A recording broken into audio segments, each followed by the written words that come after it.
Jean-Paul Opala, économiste planificateur, expert en développement local et gestion des projets, et aujourd'hui directeur de la Maison du Folio.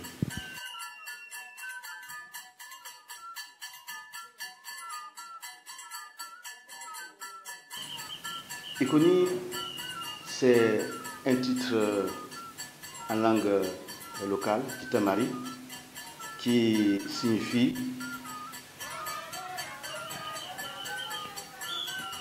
le folio est revenu. Le nom complet, c'est Inabapouagakoni, ce qui signifie que le folio de la terre d'origine est revenu. C'est un livre d'environ une soixantaine de pages qui compte 11 chapitres et qui retrace un peu l'itinéraire de la relance du folio depuis les années 90 jusqu'à nos jours. Dans les années, jusqu'aux années 60, le folio comptait parmi les céréales les plus importantes de cette région de la Takora. Ce n'est que dans les années 80-90 qu'il a connu un véritable déclin et certains peuples de la zone l'ont complètement abandonné. Quelques-uns l'ont conservé, n'est-ce pas, parce qu'ils rentrent dans les rites, dans les traditions et dans les cérémonies.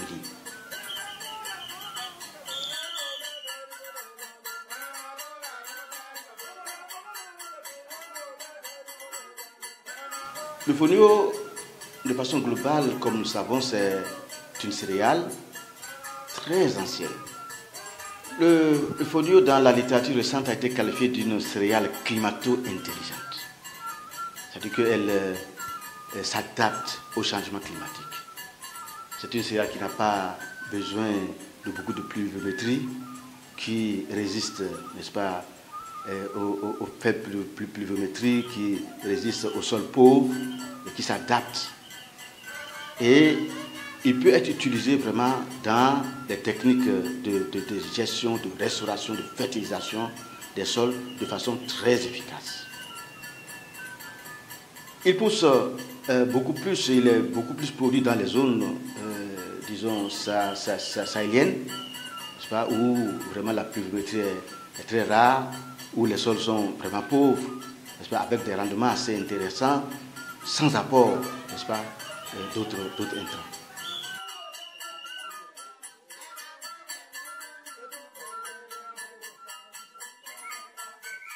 Le folio a aujourd'hui d'énormes capacités par rapport à la création de l'emploi, la création de la richesse.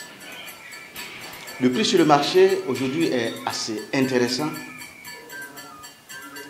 parce que à l'époque, le folio paddy se vendait environ à 120 francs le kilo.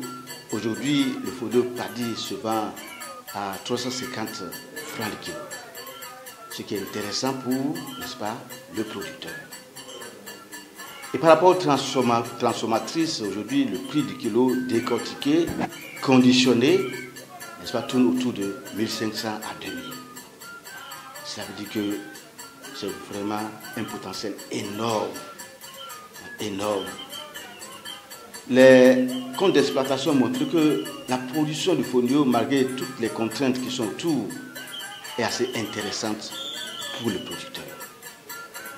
Et au-delà de tout cela, le folio constitue vraiment une alimentation de qualité.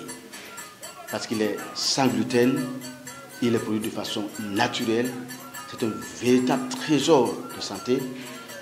La littérature, la recherche se fait état de ce qu'il contribue, n'est-ce pas, à améliorer l'état des diabétiques, des personnes souffrant d'obésité, et il rentre, n'est-ce pas, dans la nutrition des enfants, des femmes qui allaitent, etc. Donc vraiment, il y a beaucoup de gestes intéressants qui sont en cours pour révéler vraiment, n'est-ce pas, la véritable nature du folio et tous ses atouts au plan agronomique au plan climatique, au plan alimentaire et au plan nutritionnel.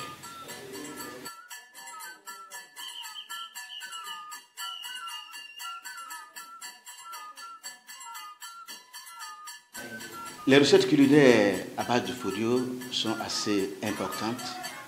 Au plan africain, les peuples ont une diversité de ces différentes recettes, mais les plus usuelles et les plus connues sont ce qu'on appelle la pâte du fonio, la bouillie du fonio, il y a également le couscous du fonio, le déguet du fonio, il y a toute la pâtisserie, n'est-ce pas, autour du fonio. On peut en faire des gâteaux, on peut en faire du pain, etc.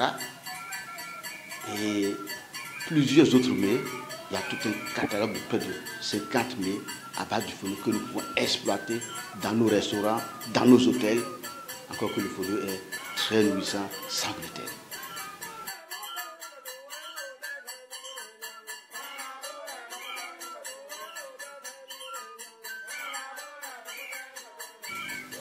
Le fonio pourrait le faire si, au niveau de la production, n'est-ce pas, il y a un accompagnement pour faire venir sur le marché une grande quantité de fonio. La caractéristique physico-chimique technique du fonio montre que sa farine, combinée avec un certain dosage de manioc, peut faire une farine vraiment mieux que la farine de blé, plus nourrissante, moins toxique. Donc c'est un véritable potentiel si, avec la crise, n'est-ce pas, notre État peut vraiment s'inscrire, n'est-ce pas, dans cette alternative pour que progressivement le fonio puisse vraiment rentrer dans ce que nous appelons la fabrication, n'est-ce pas, des farines pour vraiment la pâtisserie, pour les boulangeries.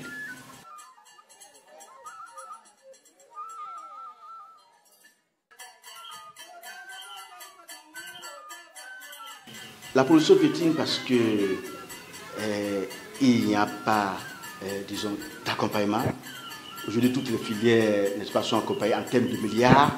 Le fonio n'a pas encore reçu ne fût-ce qu'un petit accompagnement. Si une petite attention, n'est-ce pas, était allée vers le fonio, vous verrez que de grandes quantités allaient venir sur le marché. Et du coup, le prix, n'est-ce pas, au kilo, allait connaître vraiment, n'est-ce pas, une diminution assez importante.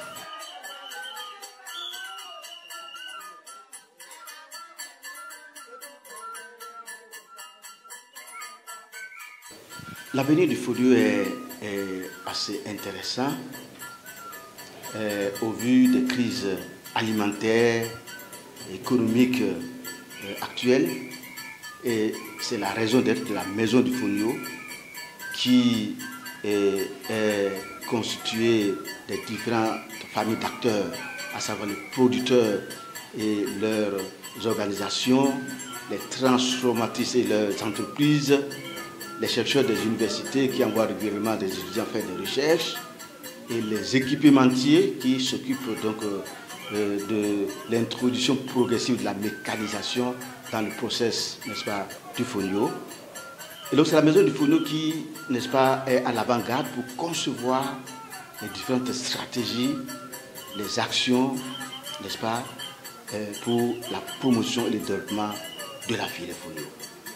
Et cette maison de fonio, effectivement, a besoin vraiment d'un accompagnement assez conséquent pour que le fonio non seulement se développe dans la Takora, mais dans beaucoup de zones, pourquoi pas jusque, n'est-ce pas, dans le jour. C'est un véritable potentiel. Ici, dans le pôle 3 de l'Agence territoriale de développement de l'agriculture, c'est le pôle qui a vraiment, n'est-ce pas, le privilège de valoriser le fonio, de se faire connaître à travers le fonio. Mais ce pôle n'a pas les moyens nécessaires pour accompagner le fonio. Il faut une véritable volonté politique, n'est-ce pas, d'accompagner le fonio. Et on verra que le fonio vraiment va se développer et non seulement améliorer la situation économique et sociale, nutritionnelle de ces peuples, mais aussi contribuer, n'est-ce pas, à améliorer la situation nutritionnelle de toute la nation.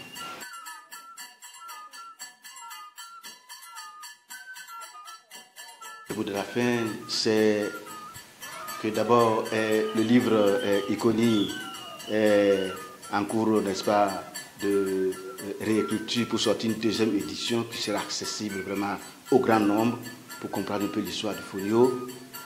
Le mot de la fin, c'est que la maison du Fonio ne baisse pas les bras, elle fait des plaidoyers, des lobbying, n'est-ce pas, jusqu'au plus haut niveau pour que vraiment elle puisse vraiment être écoutée. Le mot de la fin, c'est que on a une grande opportunité, par exemple à travers les cantines scolaires, de faire nourrir les enfants des produits vraiment naturels, n'est-ce pas, qui vont garantir leur santé. Le mot de la fin, enfin, c'est que le gouvernement et les partenaires techniques vraiment se donnent un peu de la volonté pour dire nous irons vers le feu pour voir ce que cela peut donner.